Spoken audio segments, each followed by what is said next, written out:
All right. Good morning, everyone. My name is Yasmeen Rahimi. I'm a senior research analyst here at Roth Capital Partners. I cover biotech companies with my special interest in metabolic cardiovascular diseases. And it's really a pleasure today to have with us Neil Kumar, CEO of Eidos Therapeutics. Thank you for being here. So this panel is a fireside chat format, so feel free to interrupt me during the session, ask questions, or you can wait at the end. So let's get started. So Neil, can you tell us a little bit about your lead asset, its mechanism of action, what is it treat, and where are you in clinical development for our audience? Sure. Perfect. Well, first of all, thanks for the opportunity to be here today. So Eidos Therapeutics is prosecuting a compound we call AG10, which is a small molecule stabilizer. It targets a class of diseases called TTR amyloidoses at their source. So what happens in these diseases uniformly is that 140 odd mutations, or in some cases a wild type protein, will destabilize, and these small molecules are effectively just restabilizing the destabilized tetramer. So I'm happy to get into more detail on mechanism of action, mechanism of binding. Effectively, what's very neat about this compound is, and I've only probably seen this in one other case in the sort of Mendelian or genetic world, and that's in the case of sickle. This is phenocopying a rescue mutation or a transallelic transuppressor mutation. So there are people that are born with these pathogenic variants that don't get disease, and they're rescued by another mutation.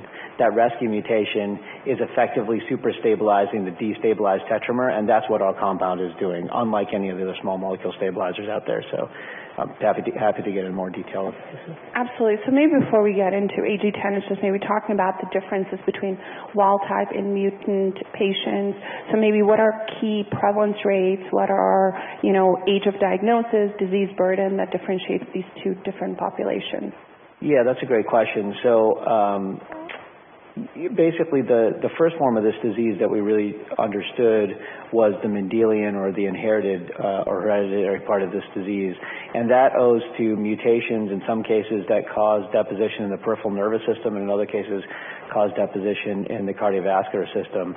For those folks that have cardiomyopathy, it's known that the most prevalent mutation, which is V122I, occurs in about 3.4% of African Americans, and the known penetrance rate is about 10%, but likely to be higher than that. So that should be about 100,000 folks right there, and you're talking about an age of onset that's a little earlier than wild type, although that's changing as we get better in diagnosing wild type patients, as we'll discuss.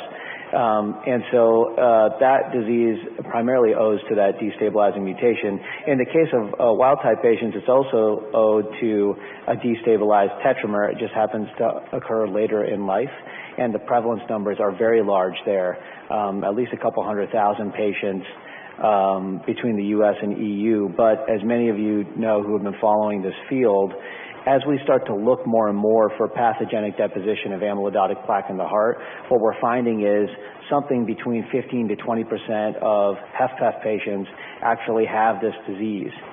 And so if you just do the back of the envelope math on, 3 million HFpEF patients in the U.S., even 10% of them, that's 300,000 patients. So this is likely one of the key drivers of molecular pathogenesis for HFpEF. And the numbers, at least Pfizer have quoted 400,000 to 500,000 between the U.S. and EU. I think it's likely at that level, and not unlike some of the sarcomeric modulator advances that we've seen in cardiovascular disease as well. I think you're going to start to bifurcate many of these larger diseases, or not bifurcate, but really dimensionalize some of these larger diseases like we did in cancer into smaller diseases where you really know what the molecular driver is, and I think this is going to be one of the big ones. And then maybe we can spend a little bit of time on understanding the advancements that we have made in sort of diagnosis of these patients and their availability of these non-invasive tools in the clinic currently. That is, unlike other orphan diseases where we struggle with identifying patients, here diagnosis is moving so rapidly. So can you maybe spend some time on highlighting the advancements in the non-invasive measures that have been made, availability currently in the clinic, and its use? Yeah, I mean, I think as you compare this to other genetic diseases, one of the major distinctions, which is why the patient populations are so large, is this is a late onset disease. So it's not as if you're going to pick it up with newborn screening. And the question has always been, how do you find these patients? First of all, there was no reason to look for these patients even 5 years ago. There was nothing you could do about it. The way you did look was through cardiac biopsy, which is a very involved procedure and not all that good because there's a heterogeneous deposition of the amyloidotic plaque in your ventricle. So what we've been able to move on to since 2016, and about 20% of diagnosis is here now, and it's growing, has been this technecium-based scan. So it's cheaper, it's reimbursed, it's much easier to do, it's everywhere, and that is what is helping us enroll. Say, we take our phase 2 trial. We thought it would be 3 to 6 months to enroll. We enrolled it in 3 weeks. So the diagnosis rates are exponentially increasing based on, one, this technetium scan, two, the fact that there's something that can be done about it. We can put these patients in clinical trials, and that's kind of the revolution that's occurring as we speak. Thank you. And then can you just highlight a little bit also the differentiation between AG10 versus Pfizer's tafamidis, maybe for our audience who haven't had a chance to really look into tafamidis, where they are in terms of getting into the clinic, and the key data that you recently reported in November, and congratulations also getting it into ACC as well as getting it published this morning. So to put it into perspective, here we have the best-in-class stabilizer, and what do we know in relation to tafamidis? Yeah, and I'll spend actually a couple minutes on this. You can cut me off if I'm too long-winded, but really this is the crux of why we got involved with this disease almost 3 years ago. So if you think about the molecular pathophysiology here, this is all about tetramers going to monomers and then monomers depositing in our case, the heart. So what you want to do is turn down the amount of monomer that there is that's circulating or depositing in the heart. Tafamidis is a partial stabilizer. That means it partially turns down that amount of monomer, whereas we are a near complete stabilizer, meaning we effectively turning off that spigot of monomer so that you could do better for patients. And we know that you do better for patients every time you do a little bit better from both genotype, phenotype, as well as clinical results in the polyneuropathy space. So why are we better? We're better for at least 3 reasons. Number one, we're a more potent binder as you think about KDs. Number two, upon binding, we do a better job of gluing the tetramer together. That owes to some hydrogen bonding that we've published on in a variety of different journals. And number three, we're much less albumin bound, so the PK characteristics of our compound are better. So what does that mean? Is you just referenced in our phase 2 clinical trials, what it means most importantly is that number one, unlike tafamidis, which even at high dose is getting close to 60% stabilization, we're delivering near complete stabilization for all patients 24 hours a day, even in the sickest of patients. And number two, as we look at the sort of diaspora of clinical biomarkers that are important, likely the most predictive, at least on a univariate basis, is serum TTR levels.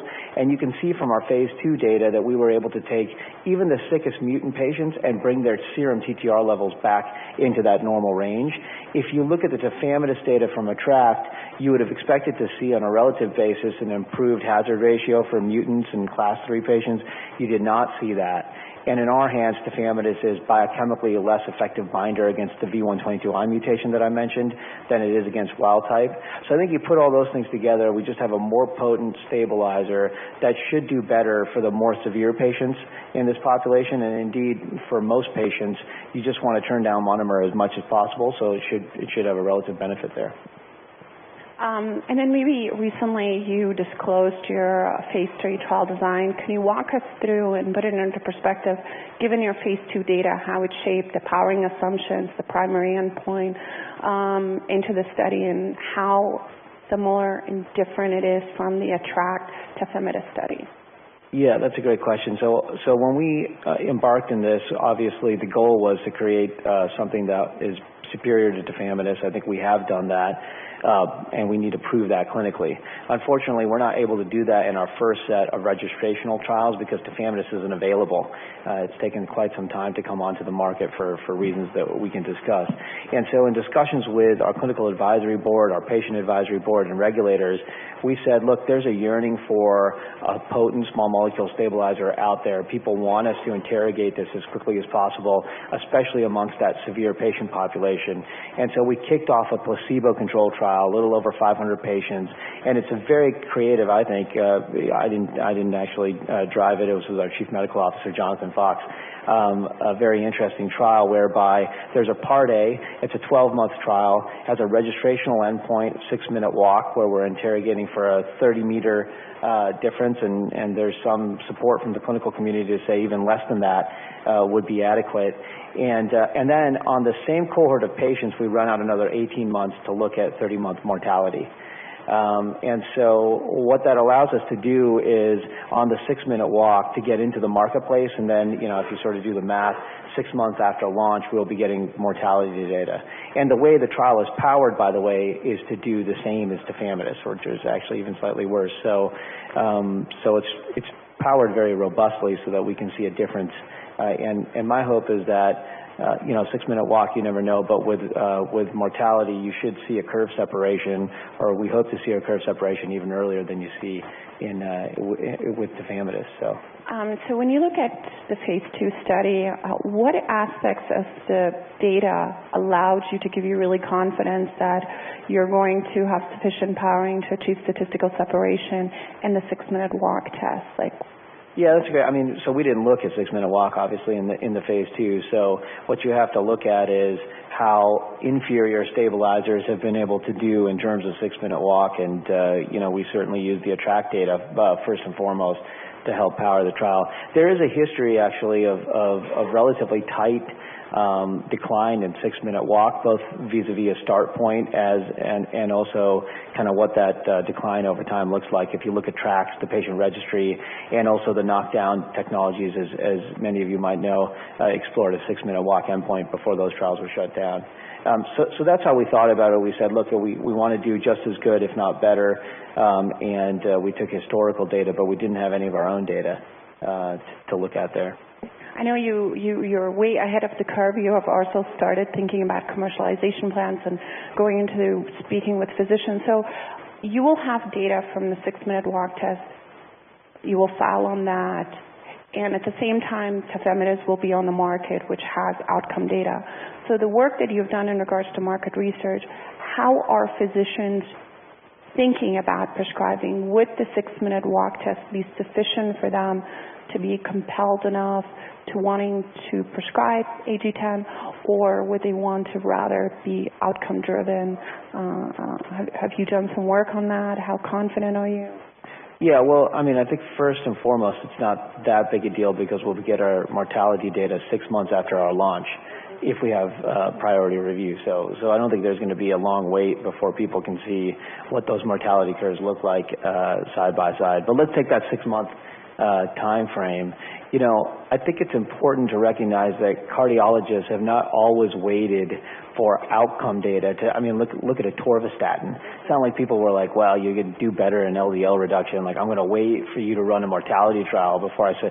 So people, when the molecular pathology or the biology of the disease is really well understood, and you can see effect that's differential on key clinical biomarkers, you know, things like serum TTR, and, you know, we're going to report out our OLE data, so I think that'll be a part of it. I think if they see that and they see that this compound is superior and it ports with their understanding of a disease, it's not going to come down to, you know, hey, we're going to wait those 6 months for the mortality data. I think people will be receptive to starting to prescribe. Now we have to drive that awareness of the molecular biology to the broader physician community amongst cardiologists. Is probably a subset of people that understand it now, but that'll be our goal in terms of commercial preparedness. So tafamidis will be commercially, you know, had received approval this summer. How will that impact your enrollment into your phase 3 study? Yeah, so first and foremost, you know, tafamidis is likely not likely, it won't be accessible in ex-US geographies, and so that's where we're biasing our trial heavily. So if you think about it, in the 12-month period, even after, you know, slightly after that, the drug won't be available in major jurisdictions like UK, Spain, Italy, et cetera, where we're running our trial. Within the U.S., the way we think about a post-tafamidis launch world is that there's a certain subpopulation of patients which we've heard from both patients and physicians exist, that simply won't be able to afford the $10,000 or so copay that is likely to be associated with tafamidis.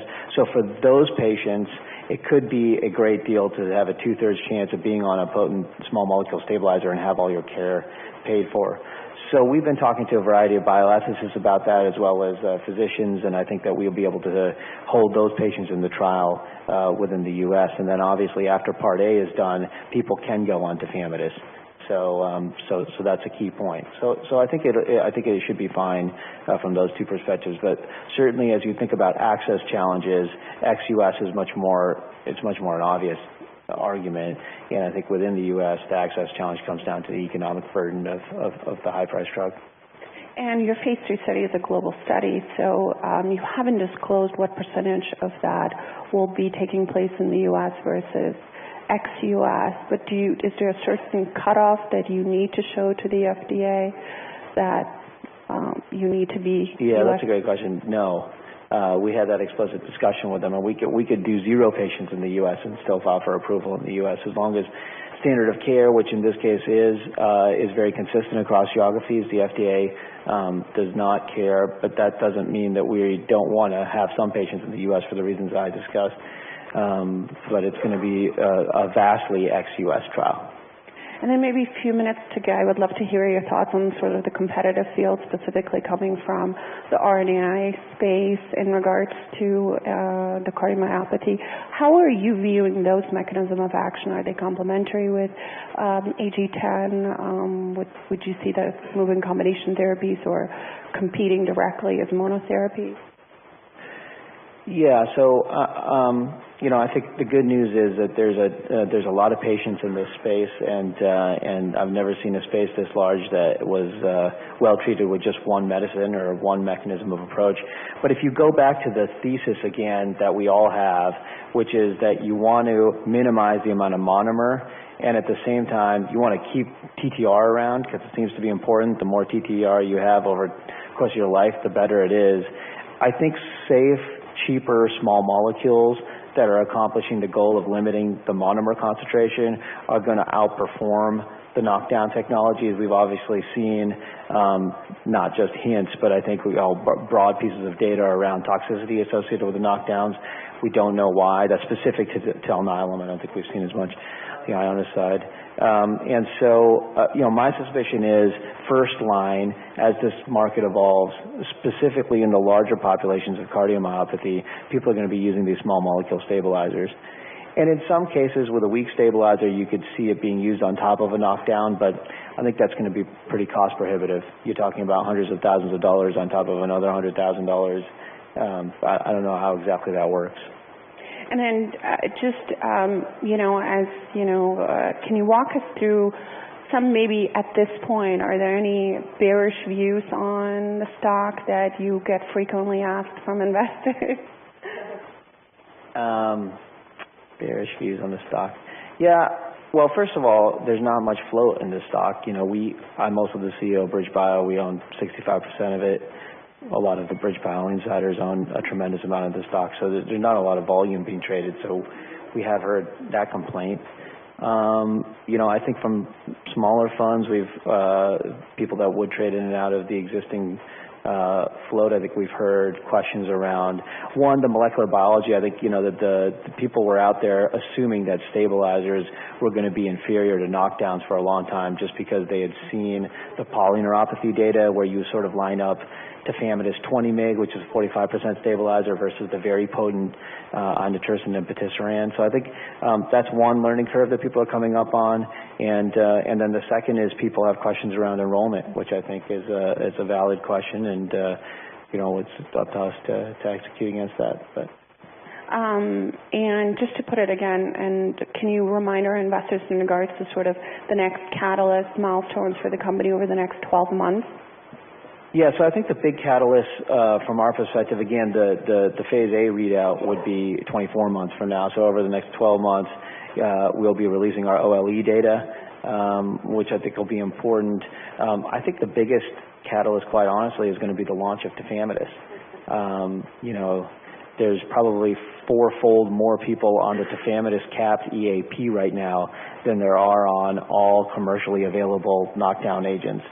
So this is likely to be a very large launch in my mind, and I think it's going to show people what the kind of what the pace and what the burden of unmet need is in this space. I think those are the big counts. Do you think the street actually views the market opportunity for tafamidis accurately, and therefore, or do you think when the first revenue numbers come in, or it's going to be a big shock to many? I don't think the street really even thought about tafamidis much before the tafamidis data came out.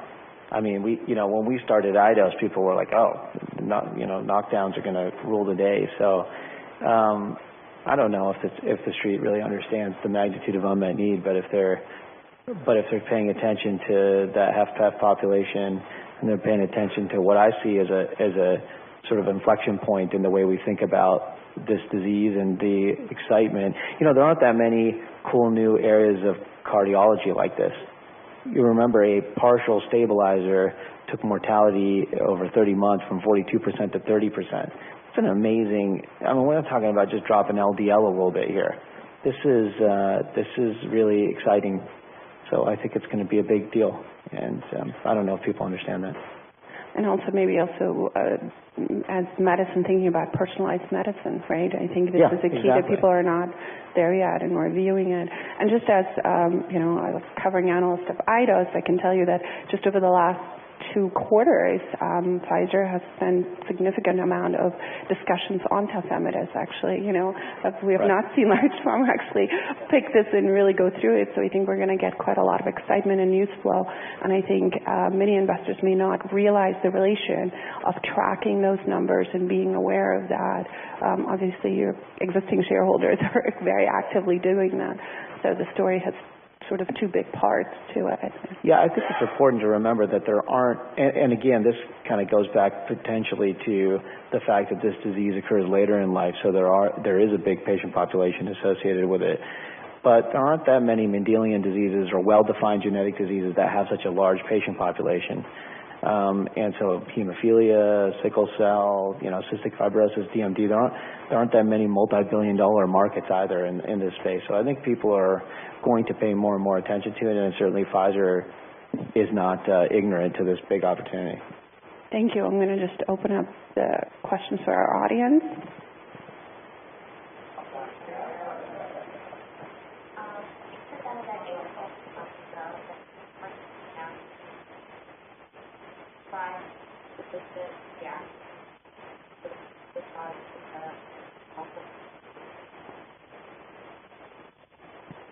Yeah, I think that is a great question. It's been, I think that there's been good receptivity amongst the KOLs, but it hasn't been extraordinary in terms of people need to be educated on the benefits of a more potent stabilizer.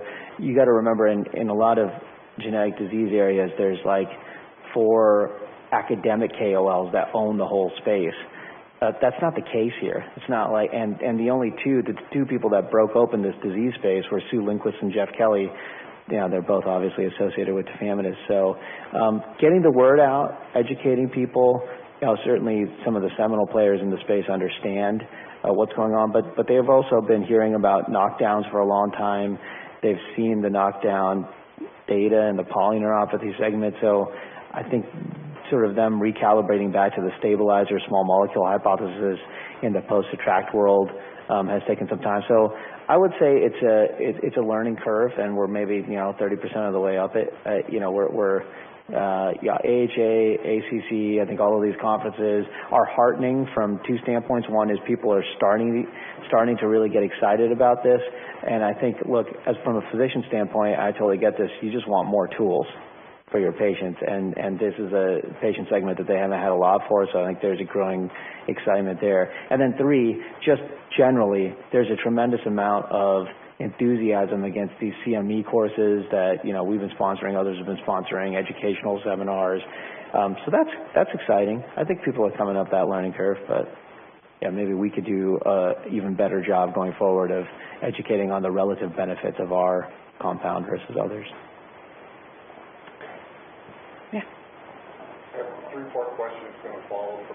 and one is just same question as it relates to U.S., non-U.S. So, for example, the majority of your phase trials coming out of ex-U.S., for those physicians diagnosed, would they diagnose relatively at the same time that a U.S. physician would, or is that requiring more thought and teaching, if you will? That's one. Number two is you have a different, or two different doses that have used. Number three is definitely having more potent compounds. Their data, not necessarily human support, yet the net number of monomers correlates directly with that outcome of mortality. Okay, let me see if I can remember all three parts. So U.S. versus ex-U.S. Actually, it's interesting. The seminal paper around technetium scanning was published out of UCL in 2016. So at least in the primary geographies that we're talking about, Italy, where the L55P mutation is endemic, the UK, Spain, Australia, these are places where the disease is being picked up approximately at the same time as it is in the U.S. As you get to Eastern Europe and other places where we're not sure we'll enroll based on some of the enrollment numbers that we think are possible in Western Europe and other areas in Canada, for instance, it may look a little different, and we have thought a little bit about how we only work in centers of excellence there, but I don't think we'll need to open those sites, would be my guess. So that was question number one. Question number two was dose. Yeah, so we interrogated 400 and 800 in our phase 2, as you rightly point out, and you know, even at 400 you can see vastly superior stabilization to what tafamidis is getting, and you can see near complete stabilization obviously at Cmax. But what I care about is C average for all patients, because this is an AUC-driven effect, would be my guess, and the supposition going in is the lowest amount of monomer production 24/7 for the greatest number of people is what you're aiming for. And so because these compounds are so safe, what we have decided to do is take 800 forward, because the error bars around the PK and the error bars around the actual stabilization are much smaller for 800 than they were 400 if you look at that phase 2 data. So that just means that the 90th percentile outlier patient is actually still at 100% stabilization at that 800 dose 24/7, which is why we're taking 800 forward. So that was question number two. Question number three, this is something obviously we thought a lot about even going in, which is what is the evidence for this being quote-unquote a dose-responsive, if you will, type of disease with respect to monomer. It starts really with probably some of the most exquisite genotype-phenotype that I've seen. I think we have this slide on our website, but if you look at the thermodynamic stabilization or the barrier to activation between dimer and monomer of the various mutants, and you graph that against pathogenicity or penetrance of the disease, it's a very linear correlation, meaning that every time you do worse and create more monomer, you get worse disease. That's pretty astounding. And then you have this rescue mutation showing that a 40-fold increase in stabilization beyond wild type can actually drive, you know, in this case, no disease at all. You also know that if you just do a liver transplant for many of these cardiomyopathy patients, you continue to have progressive disease, because even the small production of monomer in that case with a wild type tetramer is depositing on the nidus that's already deposited in the heart, creating further evolving disease. So that's genotype-phenotype. And then in the polyneuropathy case, what we saw was 45% stabilization. Tafamidis did something, but not enough, didn't meet its primary endpoint. 70% stabilization with diflunisal, did much better. 70% knockdown with inotersen, did approximately the same as 70% stabilization. And then 80% knockdown, mean max with patisiran, did even better than the 70 percentile inotersen and diflunisal. So you have that relationship as well coming from polyneuropathy. I think the one counter argument is people ask, well, why wasn't there a difference between 20 and 80 in ATTRACT for tafamidis? And, you know, we had slides on our website that pertain to this as well, even before the trial. Remember, going a 4-fold increase in dose with tafamidis due to its highly albumin-bound nature and due to the fact that it's an entropic binder only increases exposure by 2.5-fold, and it's only increasing stabilization by about 1.5-fold. So you're going from 45% to 60%, which they themselves published in their New England Journal paper. So if you've got that, the trial is vastly underpowered, less than 30% powered to resolve a difference between those two doses. This is not really the purpose of the trial anyway. And so for a wide variety of reasons, we didn't expect to see a big difference between those two doses, which we didn't. So I think everything we know about why this disease occurs and everything we know about genotype, phenotype, and everything we've seen when we've interrogated the stabilization or monomer knockdown curve in polyneuropathy has suggested that if we do better, we should be able to do better for patients. Thank you so much. Please take the time to applaud Neil for being here with us, and thank you.